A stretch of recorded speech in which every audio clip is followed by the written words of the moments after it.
Of gas. Gas की density के बारे में पढ़ेंगे, कैसे कैलकुलेट करना है, क्या फैक्टर्स रहते हैं, कब बढ़ेगी कब कम होएगी। डेंसिटी का जनरल मीनिंग हमें पता है, ये होता है वेट अपॉन वॉल्यूम। अगर गैस की डेंसिटी की बात करें तो गैस की डेंसिटी का मतलब ये है कि जैसे इस रूम में एयर की अमाउंट कितनी ज्यादा है या कम है, ज्यादा डेंस है या कम डेंस है। वॉल्यूम सेम है रूम का, इसके अंदर जितने अमाउंट ज्यादा है एयर की, इट मीन ज्यादा डेंस है। अगर अमाउंट कम है तो डेंसिटी क्या है, कम। और डेंसिटी निकालने के लिए हमें ये वाला वेट अपॉन वॉल्यूम किसी तरह PV is equal to NRT में लेके आना है, आपका रिलेशन निकल जाएगा। PV is equal to NRT equation है ये हमारे पास आइडल गैस इक्वेशन। इसमें चेक करो क्या किसी तरह हम ये वाला टॉपिक वेट अपॉन वॉल्यूम ले आए। अगर आप ये ला सकते हो तो आपका फॉर्मूला निकल जाएगा।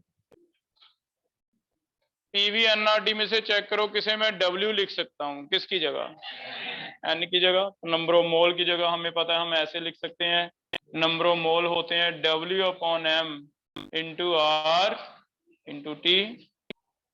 अगर चेंज कर लें ये वाला दोनों एक्सचेंज कर दो, ये बन जाएगा P M is equal to W upon V R T, और P M W upon V को क्या लिखा जाता है, डी आर टी, डेंसिटी। तो ऐसे हम डेंसिटी निकाल सकते हैं, density will be equal to P M by R T. बहुत ही सिंपल से क्वेश्चन है। मान के चलो एक थर्ड इक्वेशन आज ऐड हो गई, P V N R T P one V one वाला, और थर्ड आ गया P M is equal to D R T. ठीक है, तो सिंपल सा डेरिवेशन है। एन की जगह क्या भरा है, वेट अपॉन मोलर वेट, इसे एक्सचेंज करके वेट अपॉन वॉल्यूम आ गया, और वेट अपॉन वॉल्यूम को क्या कहते हैं, डेंसिटी। तो ऐसे रिलेशन। ठीक है, पहले थोड़ा थ्योरी डिस्कस कर रहे हैं इसकी, फिर मेन हमने न्यूमेरिकल करने हैं। फैक्टर्स देखते हैं इस बेस पे कि फैक्टर्स कौन कौन से हैं जो डेंसिटी को इफेक्ट कर रहे हैं। तो इस इक्वेशन में से वेरिएबल देखो कौन कौन से हैं, P M D R T में से अगर मैं ऐसे लिखूं D is equal to P M by R T, तो किसी कंटेनर में अगर गैस रख दें,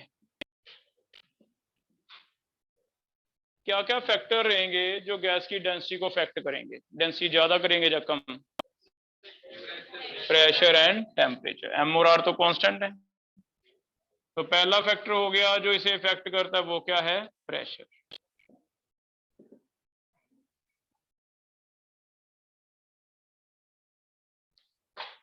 प्रेशर का डेंसिटी के साथ क्या रिलेशन आ रहा है, डायरेक्टली। इट मींस अगर प्रेशर बढ़ेगा तो डेंसिटी भी क्या होएगी, ज्यादा होएगी। इट मींस अगर मैं ऐसे करूं कि पिस्टन से दबाने लग जाऊं, दबाने लगूंगा तो वॉल्यूम ऑब्वियसली कम हो जाएगा, वेट उतना ही है, तो डेंसिटी क्या होती जाएगी, बढ़ती जाएगी। जितना प्रेशर ज्यादा उतनी डेंसिटी क्या होएगी, ज्यादा। ठीक है, अगर प्रेशर कम है तो डेंसिटी क्या होएगी, कम। और ये चीज हम डेली लाइफ में देखते हैं, इसका सिग्निफिकेंस है।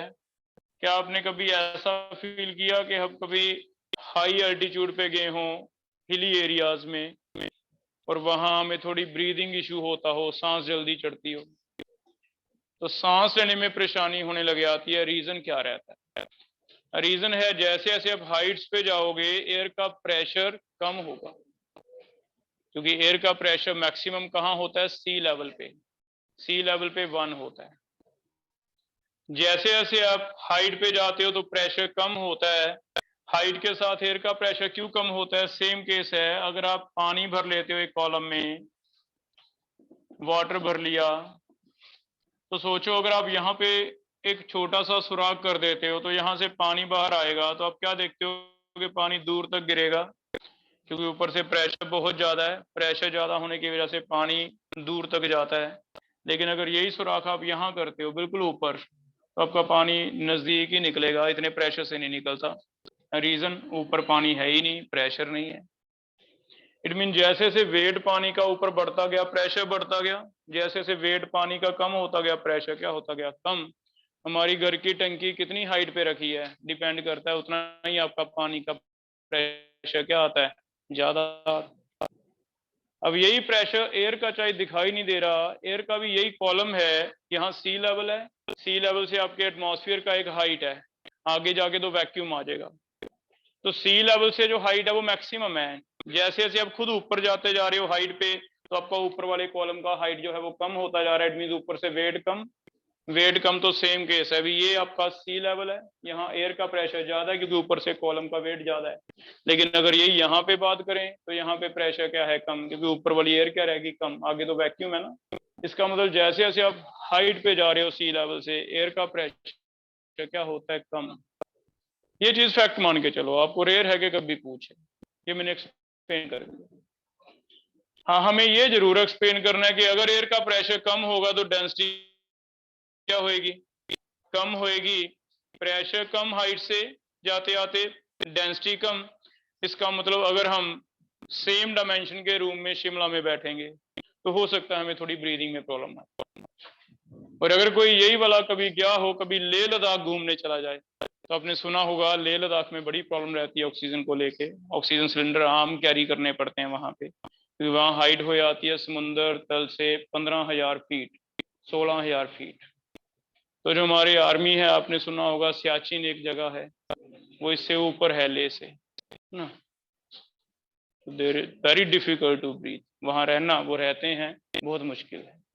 रीजन क्या है, ये रीजन है कि जैसे जैसे हाइट पे जाते हैं प्रेशर कम होता है, प्रेशर कम होता है, एयर की डेंसिटी कम होती है। डेंसिटी कम का मतलब ये है कि हमें सेम डायमेंशन वाले रूम में कम एयर अवेलेबल होएगी सांस लेने के लिए।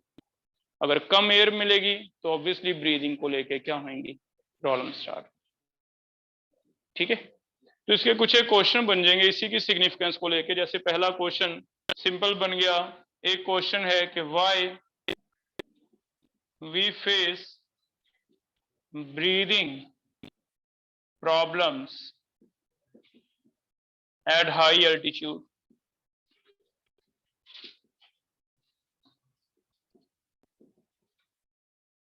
तो एनसीईआरटी में कहीं एक टेक्स्ट क्वेश्चन लिखा मिलेगा आपको कि हम हाई एल्टीट्यूड पे ब्रीदिंग प्रॉब्लम क्यों फेस करते हैं। तो आप आंसर इससे रिलेट करके दो। आप स्टार्ट करो PMDRT, P directly proportional to D. Height पे सीधा लिख दो कि हाइट पे जाएंगे तो प्रेशर कम होता है, प्रेशर कम होता है तो डेंसिटी भी क्या होती है, कम होती है। ठीक, तो इसका सोल्यूशन हम ऐसे दे सकते हैं। Answer is on high altitudes pressure of air become less, so density of air also become less, that is less air is density of air also become less, that is less air is available for breathing, less air is available for breathing। बहुत कम air हमें मिल पाती है breathing के लिए, जिसकी वजह से हमें थोड़ा नौजिया होने लग जाता है, हाइट्स पे वॉमिटिंग के साइन होने लगे आते हैं, है ना। तो ऐसी सांस जल्दी चढ़ने लग जाता है, ये प्रॉब्लम कर लोगे।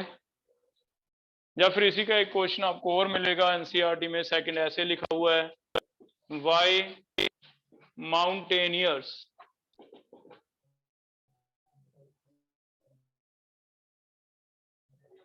Need to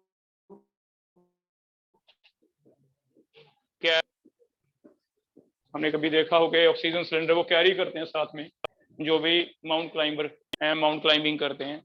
same reason, same answer दे दोगे। आंसर बिल्कुल सेम होगा कि हाइट पे जाएंगे तो प्रेशर क्या होगा, कम, तो डेंसिटी कम, लेस एयर अवेलेबल होगी, जिसकी वजह से क्या करना पड़ता है, they need to carry oxygen cylinder with them. ठीक है, हो जाएगा बेटा। तो पहला तो ये फैक्टर है जिसका ये सिग्निफिकेंस बनेगा, दो सिग्निफिकेंस बनेंगे कि हाई एल्टीट्यूड पे एयर की अमाउंट कम हो गई, डेंसिटी कम हो गई, ब्रीदिंग में प्रॉब्लम आती है। बहुत ज्यादा हाई पे आपने माउंटेनियरिंग करनी है तो ऑक्सीजन सिलेंडर कैरी करना पड़ता है साथ में। ठीक है, सेकंड फैक्टर, सेकंड फैक्टर क्या है, टेम्परेचर। टेम्परेचर देख के बताओ क्या है, इनवर्सली प्रोपोर्शनल टू डेंसिटी। इसका मतलब अगर हीट करेंगे तो डेंसिटी क्या होगी, कम। एयर पे लगाओ जरा, एयर पे कहीं ऐसी एप्लीकेशन आपने पढ़ी हो कि गर्म करने से एयर हल्की हो जाती है? तो कल ही पढ़ा था हॉट एयर बैलून, कल बताया था। तो ये आप हॉट एयर बैलून वाला एप्लीकेशन यहां फिर से दे सकते हो। Why hot air is filled in hot air balloons?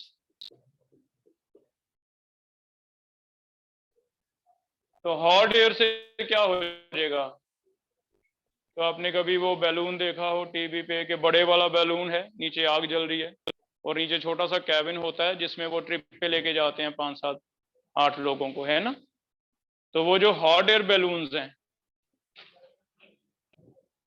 उनमें सेम लॉजिक लग रहा है। जैसे जैसे आग लगा रहे हैं, नीचे से हीट कर रहे हैं एयर को, एयर गर्म हो रही है, गर्म होने से हल्की होगी। और जब तक कोई चीज हल्की है, आर्किमिडीज का प्रिंसिपल है कि हल्की चीज हैवी के ऊपर फ्लोट कर सकती है। तो नीचे वाली एयर आपकी हैवी है, अंदर वाली एयर क्या है, हल्की है, तो फ्लोटिंग का प्रिंसिपल लग जाएगा।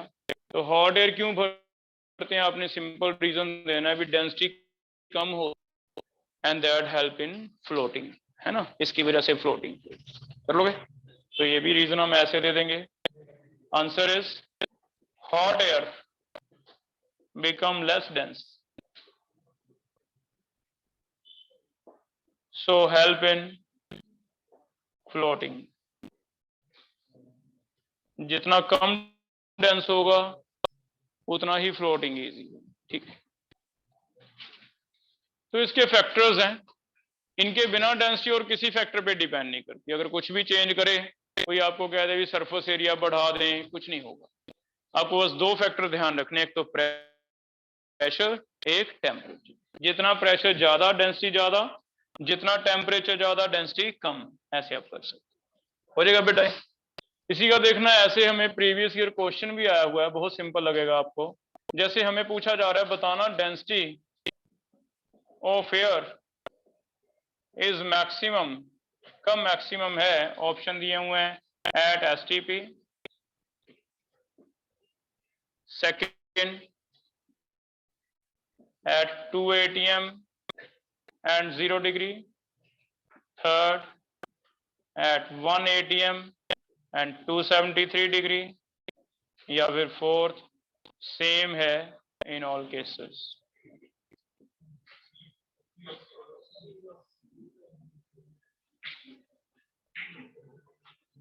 तो डेंसिटी ऑफ एयर कब मैक्सिमम होएगी? अगर दोनों फैक्टर वेरिएबल हैं तब भी हम कर सकते हैं, है ना। अगर दोनों ही वेरिएबल हैं तो फिर कैसे देखेंगे, पी बाई टी देखेंगे। यहां देखो एम और आर कट गया, हम क्या देखेंगे, डेंसिटी रेशो देखेंगे पी बाई टी।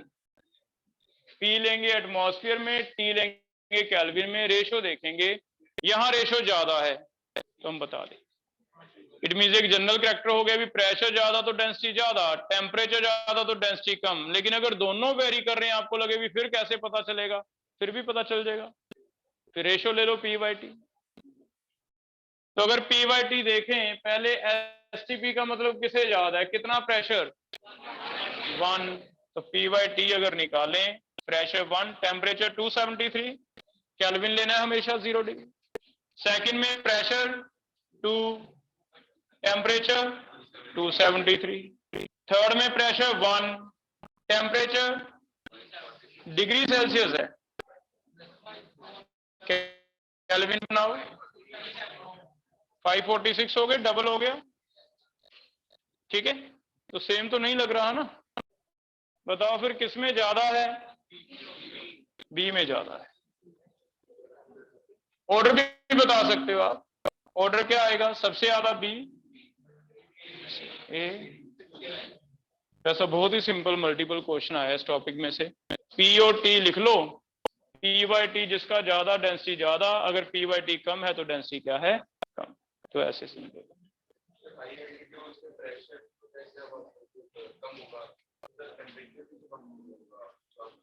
टेम्परेचर का इतना इफेक्ट नहीं होगा बेटा, मेरे ख्याल में तो मैं तो शिमला में गर्मी लगती है दिन में तो।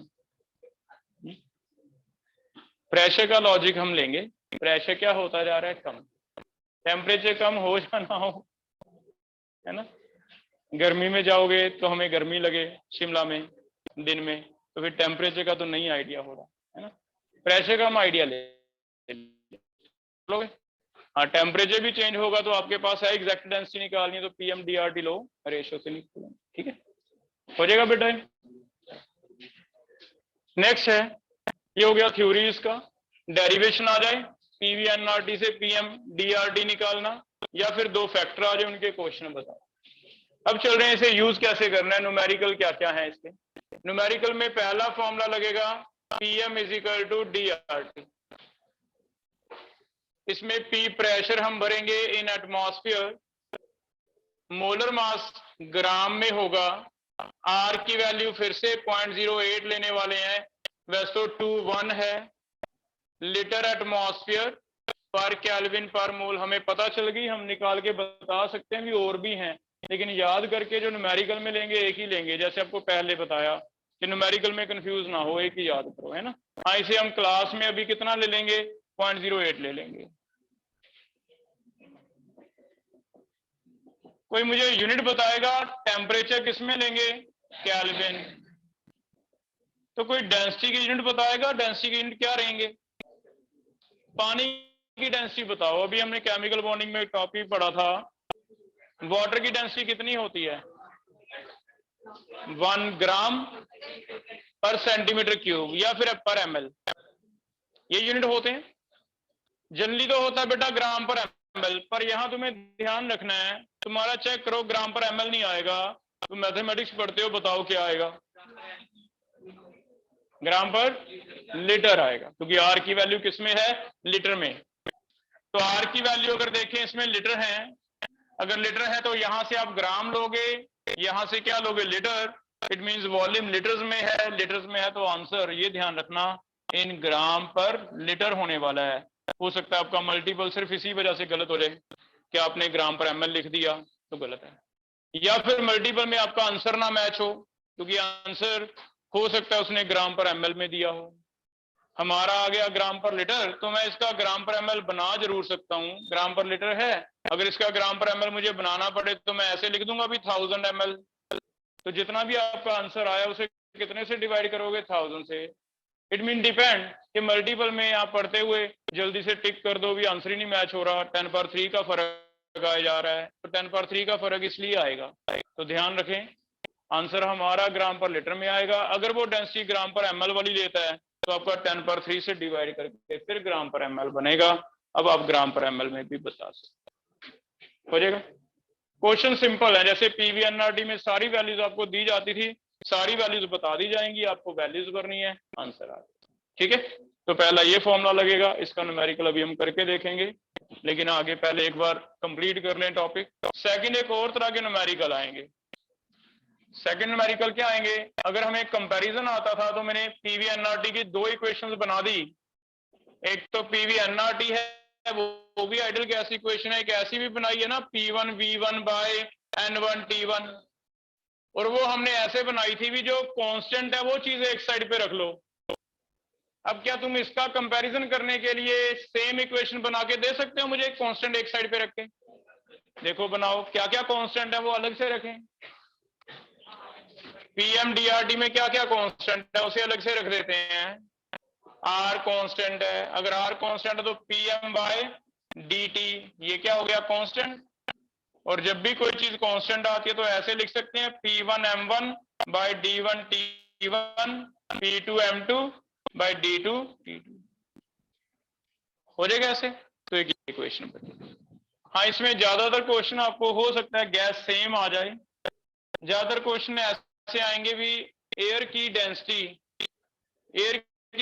इस रूम में प्रेशर इतना है, टेम्परेचर इतना है तो डेंसिटी इतनी है, बताओ अगर हम शिमला चले जाते हैं, प्रेशर वहां कम हो गया इतना रह गया, टेम्परेचर जैसे तुम कह रहे हो कम हो गया इतना रह गया, तो डेंसिटी कितनी होएगी। अब इसमें उसने गैस नहीं चेंज की, क्योंकि यहां भी एयर की बात कर रहा था, वहां भी क्या है एयर, तो अगर गैस सेम की बात हो रही है तो फिर एक चीज और कट जाएगी, सोचो क्या, एम, तो डिपेंड्स कि एम रख भी सकते हो, अगर डिफरेंट गैसेज हैं तो रख लो, लेकिन अगर सेम गैस के लिए कंपैरिजन है तो m काट के और सिंपल बन जाएगा P1 by D1 T1 is equal to P2 by D2 T2, या फिर बोलने में इजी लगेगा D1 T1 by P1 is equal to D2 T2 by P2, ऐसे लिख सकते हैं। तो जैसे P1 V1 बाई T1 था, वैसे क्या बन गया D1 T1 बाई P1। मैं नहीं कह रहा क्रैम करो, निकाल सकते हो, आपको मेथड सिखा दिया, कभी भूल जाए निकाल लो। D1 T1 by P1 is equal to D2 T by, ठीक है। फिर दो तरह के न्यूमेरिकल आएंगे, फिर से वही है जैसे PV NRT के, वो तब लगता था जब कोई एक चीज निकालनी हो, दूसरा लगता था जब कोई कंपैरिजन हो। भी प्रेशर डबल कर दिया, बताओ डेंसिटी पे क्या असर होगा। प्रेशर पहले 1 था, अब 10 एटमॉस्फेयर कर दिया, डेंसिटी पे क्या असर होगा। तो दूसरा ऐसे हो जाएगा बेटा। इन दोनों के हम न्यूमेरिकल करेंगे, लेकिन इससे पहले एक दो चीजें और इंपॉर्टेंट हैं, इंपॉर्टेंट बना के लिख लो नीचे। पहला इंपॉर्टेंट पॉइंट लिख लो, एक डेंसिटी नेम के आगे डेंसिटी प्रॉपर नहीं होगा, नेम के आगे लग जाता है वेपर डेंसिटी। तो वेपर डेंसिटी याद रखो एक अलग टर्म है। अगर हमें पूछा जाता है वेपर डेंसिटी ऑफ गैस, तो वेपर डेंसिटी ऑफ गैस बिल्कुल डिफरेंट टर्म है। और वेपर डेंसिटी ऑफ गैस, अभी आप फॉर्मूला याद रखो, ये होता है मोलर मास बाय 2। इसका एग्जैक्ट हम पढ़ेंगे मोल कंसेप्ट चैप्टर में, क्या है क्या नहीं। अभी आप याद रखोगे वेपर डेंसिटी एक अलग टॉपिक है, और वेपर डेंसिटी क्या होती है, किसी का मोलर मास डिवाइड कितने से करना होता है, 2 से। अगर तुम्हें कहता है वेपर डेंसिटी ऑफ हाइड्रोजन पता करो, वेपर डेंसिटी ऑफ ऑक्सीजन पता करो, मीथेन पता करो, तो कुछ नहीं करना आपको, उसके मोलर मास को कितने से डिवाइड कर देना है, 2 से। मान लो मीथेन की वेपर डेंसिटी पता करने को कह रहा है, तो कितनी आ जाएगी, 16/8। इसमें कोई चेंज नहीं है ना। तो क्या वेपर डेंसिटी के लिए कोई फैक्टर्स बन रहे हैं पी और टी के? क्या हम ऐसे कह सकते हैं प्रेशर डबल करने से वेपर डेंसिटी डबल होएगी? इट मींस मल्टीपल पढ़ते हुए ध्यान रखना वर्ड क्या लिखा है। अगर तो लिखा है डेंसिटी, फिर तो जो सारा ऊपर टॉपिक पड़ा है वो वाला है, पी ज्यादा करेंगे तो डेंसिटी ज्यादा, टी ज्यादा करेंगे तो डेंसिटी कम। लेकिन अगर उसने गलती से या जानबूझ के वेपर आगे लगा दिया तो सेम नहीं है टॉपिक, फिर चेंज हो गया। वेपर डेंसिटी सिंपल एक कांस्टेंट है, जिसका मतलब क्या होता है, मोलर मास को डिवाइड करना 2 से।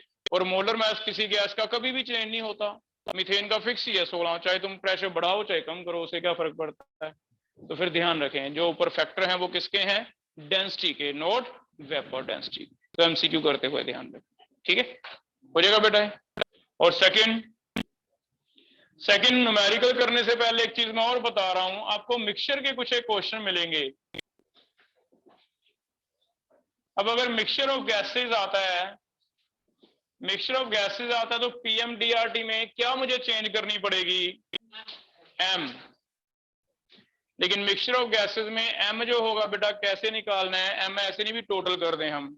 मान लो एक हाइड्रोजन है उसका 2 ग्राम है, एक ऑक्सीजन है 32 है, टोटल कर दें 34, ऐसा नहीं होगा। मिक्सचर ऑफ गैसेज के लिए हमें एम एवरेज निकालना पड़ता है, और एवरेज मास ऐसे निकलता है कि आपको अलग अलग गैसेस की परसेंटेज दी रहती है। जैसे मान लो एयर में मैं मान लूं भी 80% नाइट्रोजन है और 20% ऑक्सीजन है, आपको अगर सर 79-21 होता है, पता कहीं ऐसे 79%। चलो हम अप्रोक्स ले लेंगे इसमें कि 80 और 20 है, ये परसेंटेज दी जाती है, और ये परसेंटेज से हमें एवरेज निकालना है। और एवरेज कैसे निकलता है, ये एक्चुअली परसेंटेज बेटा परसेंटेज बाय वॉल्यूम होती है, या तो वेट नहीं होती है। बाय वॉल्यूम का मतलब हर 100 ml एयर का अगर तुम बीकर भर लेते हो किसी वेसल में 100 ml, तो 100 ml में से 80 ml क्या मिलेगी तुम्हें, नाइट्रोजन, 20 ml क्या मिलेगी। मान लो किसी तरह हम सेपरेट कर सकें, हम पढ़ेंगे आगे डिस्टिलेशन की टेक्निक है और टेक्निक है। अगर हम सेपरेट कर लें तो ml से निकलेगा कि हर 100 ml में से 80 ml क्या होगा, नाइट्रोजन, 20 ml क्या होगा। तो ये बाय दी हुई है वॉल्यूम, लेकिन मुझे निकालना है एवरेज मास। एवरेज मास में मुझे मोलर मास चाहिए, तो एवरेज मोलर मास कैसे निकलेगा, ये बाय वॉल्यूम होता है, याद रखो। लेकिन बाय वॉल्यूम को मैं बाय मोल्स भी ले सकता हूं। हिंट मैं तुम्हें दे रहा हूं, तुम मुझे एक्सप्लेन करना। एवोगैड्रोस लॉ लगेगा। बताओ कैसे ले लिया मैंने? क्या था Avogadro law? Number of moles. तो under similar conditions volume directly proportional to moles. It means यहाँ पे कंडीशन है इस रूम के लिए टेम्परेचर पूरी गैस का एक जैसा ही है, टेम्परेचर अलग अलग तो नहीं है। ऐसा तो नहीं कि ऑक्सीजन के लिए अलग टेम्परेचर है, नाइट्रोजन के लिए अलग, एक ही टेम्परेचर है। यहाँ जो भी प्रेशर है एयर का वो दोनों के लिए एक जैसा है। मैं तो कोई कंप्रेस नहीं कर रहा किसी को, ऐसा तो नहीं कि एयर में से ऑक्सीजन को पकड़ के कंप्रेस कर दें, पॉसिबल ही नहीं है, पूरी की पूरी एयर है। इट मीन सिमिलर कंडीशन है किस किस की? प्रेशर की एंड टेम्परेचर। तो सिमिलर कंडीशन पे कौन सा लॉ लगेगा? एवोगैड्रो। और एवोगैड्रो कहता है भी जो वॉल्यूम की रेशो है वही रेशो किसकी होगी? मोल्स की। तो ये रेशो याद रखो, कोई आपसे जनरली पूछ ले भी बताना तुम बार बार कहते रहते हो भी एयर है 79% नाइट्रोजन 21% ऑक्सीजन, का मतलब समझा दो। तो ये ग्राम का नहीं है, ये क्या है? बाय मोल, या तो बाय वॉल्यूम या बाय मोल्स। ठीक है, तो अगर हम बाय मोल ले लें तो भी एवरेज मोलर मास ऐसे निकल जाएगा भी 80% नाइट्रोजन के मोल हैं 100 में से, तो 80 मोल का वेट तो मुझे नाइट्रोजन का निकालना है, नाइट्रोजन का, प्लस कितने मोल हैं ऑक्सीजन के? 20 मोल का वेट ऑक्सीजन का, ऐसे निकल जाएगा। एक मोल का होता है ना मोलर वेट, एक का इतना, 80 का कितना, एक का इतना, 20 का इतना, टोटल कितने हैं? 100। तो 100 से डिवाइड। तो फिर हमें एवरेज मोलर मास कैसे निकालना है? एवरेज मोलर मास का फॉर्मूला क्या बना? जनरलाइज कर रहा हूं इसे, परसेंटेज एक की, percentage of gas 1 into molar mass plus percentage of gas 2 into molar mass, divide क्या करना है? टोटल परसेंटेज कितनी है? 100। तो आपको परसेंटेज दिया रहेगा, इससे मोलर मास निकालना है। और अब सोचो कहीं ये वाला फॉर्मूला हर जगह लगेगा, कभी भी दो एटम्स का, मॉलिक्यूल्स का मिक्सचर हो और आपको उसका एवरेज मास निकालना हो, तो आप ऐसे निकाल सकते। कर लोगे बेटा? ये परसेंटेज एक गैस की उसका मोलर मास प्लस परसेंटेज दूसरी गैस की उसका मोलर मास, डिवाइड क्या होगा? 100। कोई बताओ मुझे क्लोरीन का वेट 35.5 क्यों होता है? एवरेज होता है। तो ये आइसोटोप्स ही तो हैं। क्लोरीन के दो आइसोटोप होते हैं, एक 35 एक 37, और उनका परसेंटेज अलग अलग है, एक का 75 एक का 25, जिसकी वजह से एवरेज मोलर मास हम निकालते हैं क्लोरीन का। तो जो एटम के भी मोलर मास डेसिमल्स में आते हैं वो क्यों है? क्योंकि उनके एवरेज निकाले जाते हैं। तो एवरेज मोलर मास ऐसे निकाला जाता है कि 100 का कितना है? 100 में से 80 ये हैं, 20 ये हैं, निकाल दो, है ना। हर 100 के लिए इतना मास है, एक के लिए कितना होगा? तो एक का एवरेज मास ऐसे निकाल कर लोगे। तो बस ये एक इसमें जो थोड़ा सा प्रॉब्लम वाला क्वेश्चन आएगा वो ये आएगा कि आपको मिक्सचर दे देगा और मिक्सचर में आपको क्या निकालना होगा? एवरेज। एवरेज के लिए आपको बता दिया कि एयर का क्वेश्चन आ सकता है ऐसे। कर लोगे बेटा? ठीक है, हो जाएगा। तो पहले एवरेज का ही क्वेश्चन करके दो मुझे। Find out average molar mass of air, find out average molar mass of air. ये दिया हुआ है 80% नाइट्रोजन है, 80% नाइट्रोजन है और 20% क्या है? Oxygen. Air is 80% nitrogen and 20% oxygen. तो एवरेज मोलर मास निकालते हैं।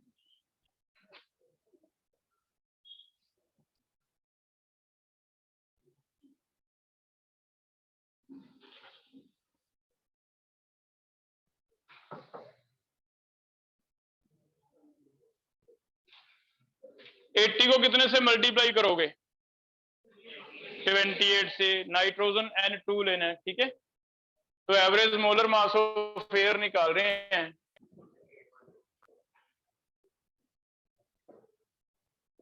एट्टी को मल्टीप्लाई करेंगे 28 से, आगे बोलो। 20 को 32 से, ये है ऑक्सीजन का, ये किसका है? नाइट्रोजन का। ये 100 मोल का वेट मैंने ले लिया और एवरेज क्या होता है? एक का। तो अगर 100 का इतना है तो एक का कैसे निकलेगा? डिवाइड 100, है ना। 28.8 आना चाहिए अप्रॉक्स। तो 28.8 पर इसका एवरेज मास होता है। इट मींस अगर आपको क्वेश्चन ऐसे मिलता है भी बताओ एयर की डेंसिटी कितनी है इतने टेम्परेचर पे इतने प्रेशर पे, तो आपको पहले एयर का एवरेज निकालना है, फिर फॉर्मूला क्या लगेगा PM इजिकल टू DR। कर लोगे बेटा? ठीक है। अब हम इसके क्वेश्चन करके देख रहे हैं।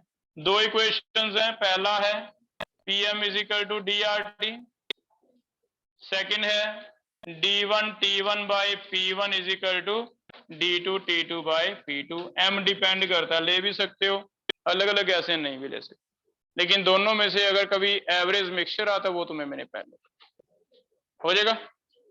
ट्राई करके देख रहे हैं। पहला केस करो, find out density of neon at STP in gram per litre. अपना अपना करना है, बोलना नहीं किसी ने। आर की वैल्यू आपको बताई है, क्लास के लिए हमने थोड़ा अप्रॉक्स कर रखा है, कितनी लेनी है 0.08। ठीक है,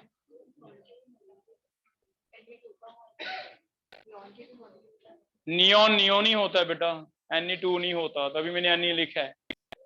हमेशा 2 लेना जरूरी नहीं है। नियॉन कैसे एग्जिस्ट करता है, नोबल गैसेस 2 थोड़ी ना होती हैं। He होता है, Ne होता है, Ar होता है। नोबल गैसेस क्या होती हैं, मोनो एटॉमिक, है ना, तो नियॉन नियॉन ही रहेगा। PM is equal to DRT। Akhilesh बताओ प्रेशर कितना ले, STP का क्या मतलब है, प्रेशर कितना होता है STP कितना, प्रेशर STP क्या मतलब है इसका,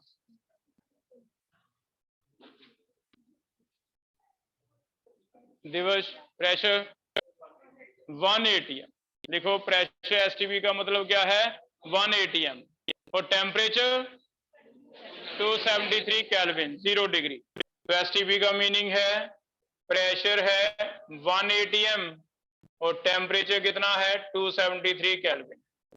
मोलर मास कोई नियॉन का बताना चाहेगा, नियॉन होता है 10 एटॉमिक नंबर 20 मास नंबर, तो इसका 20। अब लगाओ formula PM is equal to DRT, बोलना नहीं है,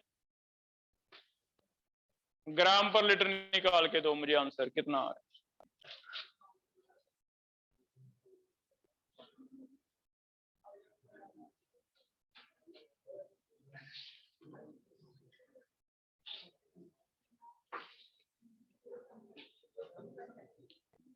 है। हिमांशु जी आए हुए हैं आज, तो कभी कभी दर्शन होते हैं तुम्हारे।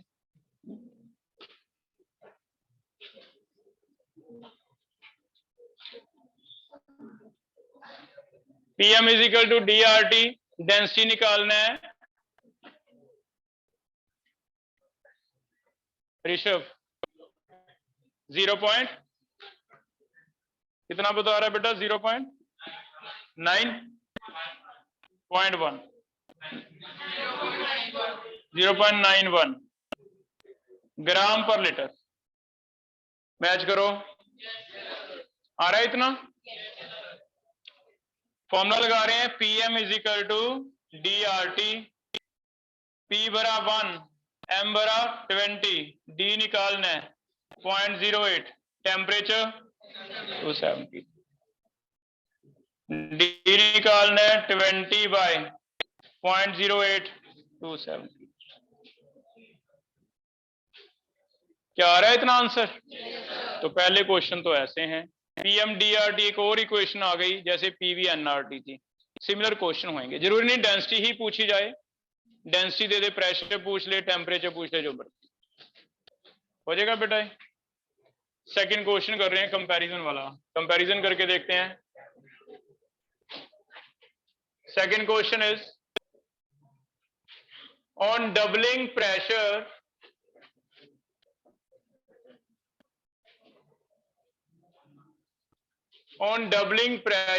and halving temperature, density becomes half कर दिया मैंने टेम्परेचर, प्रेशर कर दिया double, density becomes 2 times, 4 times, 1/2 times, 1/4 times. ठीक है, ट्राई करो। करोगे कैसे वो भी बताना। ठीक है, वो तो मैंने कह दिया, तुम मानते तो है नहीं, कहा था बोलना नहीं। करो, स्टार्ट करो। कैसे करें ऐसा क्वेश्चन? सात्विक बता रहा है, कैसे करेगा बेटा, बताओ सात्विक। पहले मान लो हमें चाहिए d1 t1 bye p1 is equal to d2 t2। ये वाला इक्वेशन लगेगा, ये तो समझ आ रहा है। इसमें डेंसिटी हम d मान लेते हैं, टेम्परेचर T मान लेते हैं, प्रेशर P मान लेते हैं, D2 निकालना है। T2 के बारे में हाफ कह रहा है तो हाफ ऑफ T मानेंगे। फिर प्रेशर क्या कह रहा है, डबल, तो 2P मान। तो आपको PT लेके डबल है तो 2 मान लो, ट्रिपल है तो 3 टाइम, उसी को मानते जाओ, है ना। इसे सॉल्व करो, मुझे लगता है 4 टाइम आ जाएगा। चेक करो, जितना पहले डेंसिटी था उसका कितने गुना हो गया, 4 टाइम। तो ऐसे कर लोगे बेटा, ये भी समझ आ गया। तो ऐसे 2 तरह के क्वेश्चन इसमें मिलेंगे। अब आते हैं एवरेज वाले पे। ठीक है, राइट डाउन। एक एवरेज का क्वेश्चन कर रहे हैं, find out density if 1 mole of N2O4 is 50% dissociated in a vessel contained at 1 atm and 27 degree Celsius. एक ऐसे वेसल दिया जा रहा है, इसके अंदर N2O4 है और ये डिसोशिएट हो रहा है 2NO2 में। कितने परसेंट डिसोशिएट हो जाता है, 50। तो आपको इसका एवरेज मोलर मास निकालना है, लेकिन प्रॉब्लम ये है कि कितने परसेंट ये बना नहीं पता, कितने परसेंट ये बना नहीं पता। मींस एक क्वेश्चन तो ये था कि मैं आपको तुम्हें दे देता भी 40% ये है, 60% ये है, तुमने फॉर्मूला लगाना था जो मैंने एवरेज का लिखवाया ना, 40 into 16। एक क्वेश्चन आगे थोड़ा सा तुमसे और केमिस्ट्री पूछी जा रही है, हमें पता ही नहीं कितना क्या है, हाँ, लेकिन ये पता भी एक मोल था 50% टूट गया। तो इसका मतलब ऐसे लेंगे भी, पहले आपको पता है इनिशियल, इसे आप ऐसे लिखना सीखो। हम लिख लेंगे पहले जब ऐड किया ना इनिशियल, तब मोल कितने हैं, 1 है, और 1 में से कुछ परसेंट टूट गए। कितने परसेंट टूट गए, तो कोई बताएगा भी 1 में से कितने टूटे होंगे अगर 50% टूट गए तो 0.5, क्योंकि 1 का 50% क्या है, 0.5 है। तो हम कहेंगे 1 में से कितने कम हो गए, 0.5 कम हो गए। अगर 0.5 कम हो गए तो बने कितने होंगे, तो इसका डबल बनते हैं, क्योंकि अगर एक ये टूटता है, हर एक मॉलिक्यूल कितने मॉलिक्यूल देता है, 2। अब इस चीज को सीख लो आप कि कभी ऐसा क्वेश्चन आ जाए भी केमिस्ट्री में रिएक्शन लिख के दी हो, तो आपको रिएक्शन बैलेंस करके उसमें से देखना भी एक से कितने बनते। तो ये इक्वेशन ये बताती है भी हर एक मोल अगर टूटेगा उस एक के कितने NO2 बन जाएंगे, 2 बन जाएंगे। अगर एक के 2 बन जाएंगे तो जितने भी टूट रहे हैं, 0.5 टूट रहे हैं, उसके डबल बन जाएंगे। ये बात समझ आ रही है। इट मींस अगर मैं इसे जनरलाइज करूं, मैं ऐसे लिख सकता हूं कि चलो x टूटते हैं, x मोल मुझे नहीं पता कितने हैं, लेकिन ये तो क्लियर है भी जितने भी टूटेंगे उसके कितने बनेंगे, डबल। डबल का मतलब बताओ, 2x बनेंगे। क्या ये क्लियर हुआ सबको कि अगर x टूटते हैं तो मुझे इतना तो कंफर्म है कि बनेंगे कितने, 2x, डबल बनेंगे। हाँ, अगर यहां 3 होता, 3x, 4 होता। अब फिर तुम्हें बस इतना सीखना भी 50% का मीनिंग क्या था। तो क्या तुम्हें एक का 50% कोई मैथमेटिक्स पूछे, क्या तुम्हें एक का 50% पता है भी 0.5 होता है। तो 1 का 50% कितना हुआ, 0.5 ही हुआ।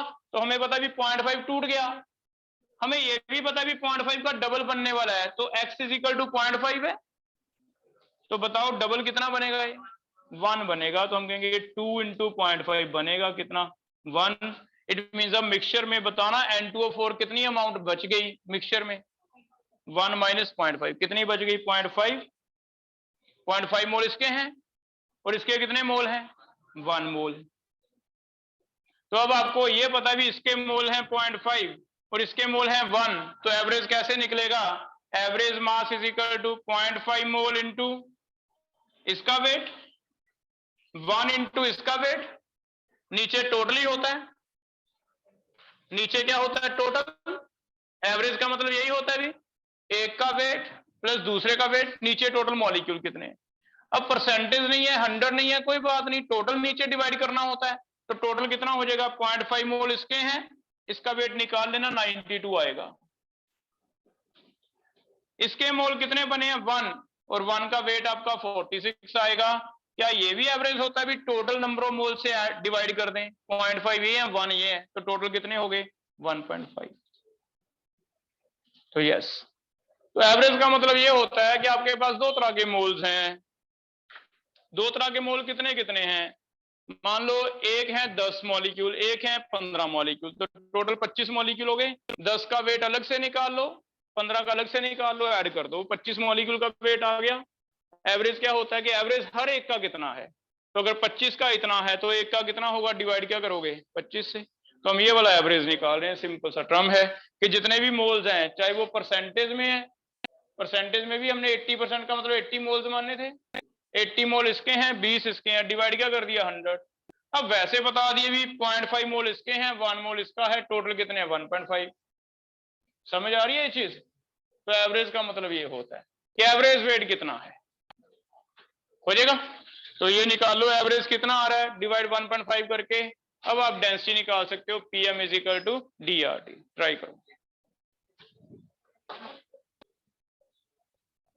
पहले एवरेज बता दो कितना आ गया, कितना 61 पॉइंट, पहले एवरेज चेक करो, 61.3 आ गया। अगर एवरेज 61.3 आ गया तो फॉर्मूला लगाना है, PM is equal to D R T, और डी कितना है, is equal to PM by R T. P कितना है, एस 1 एटमॉस्फेयर। एम हमने एवरेज निकाल लिया, कितना बता रहे हो 61.3। आर कितना लेंगे, टेम्परेचर 300, 27 डिग्री मीन्स 3। इसे सॉल्व कर लोगे आंसर आ, ठीक है, कर लोगे। तो एवरेज मैंने आपको दो तरह सिखा दिया, परसेंटेज दी है तब तो नीचे 100 से करना होता है, परसेंटेज नहीं दी तो कितने कितने मोल्स हैं टोटल से डिवाइड कर दो, इतने मोल इसके हैं इसका वेट निकाल लो, इतने मोल इसके हैं इसका वेट निकाल लो, डिवाइड हो जाएगा। और एक ये सीख लो कि अगर कभी ऐसे दिया हो कि 50% या 40% या 60% डिसोशिएटेड है, तो आपको कैसे करना है, 1 माइनस एक्स क्या होगा 2x, और x निकाल लोगे कि कितने परसेंट है, 50% 50/100 0.5, 40% 40/100 कितना 0.4, ऐसे हो। क्लियर है दोनों चीजें, ठीक है, हो जाएगा ऐसे।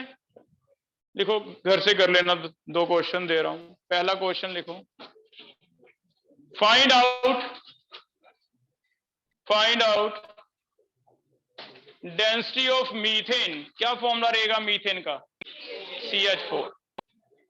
Find out density of methane at 2 atmosphere and 27 degree Celsius, 2 atmosphere and 27 degree Celsius। क्या फॉर्मूला लगेगा बताओ, PM is equal to DR, लग जाएगा। पढ़ के बताना, P कितना लिखोगे 2, T कितना लिखोगे 300, मोलर मास M निकाल लोगे मीथेन का, कार्बन का 12, 4H का 4, 16 आ जाएगा।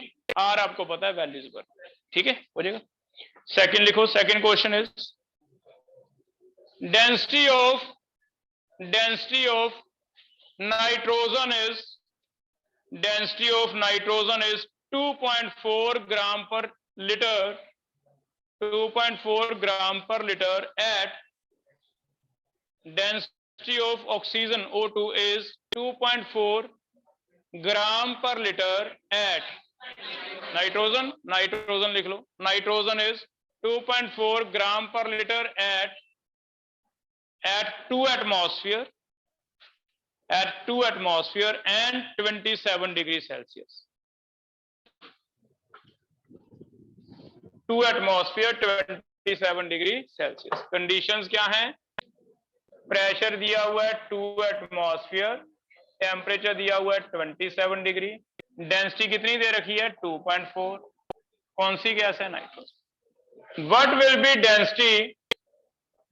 will be density if pressure is made 4 atm and temperature is made 127। Pressure 4 atmosphere कर दिया, टेम्परेचर कितना कर दिया 127 डिग्री।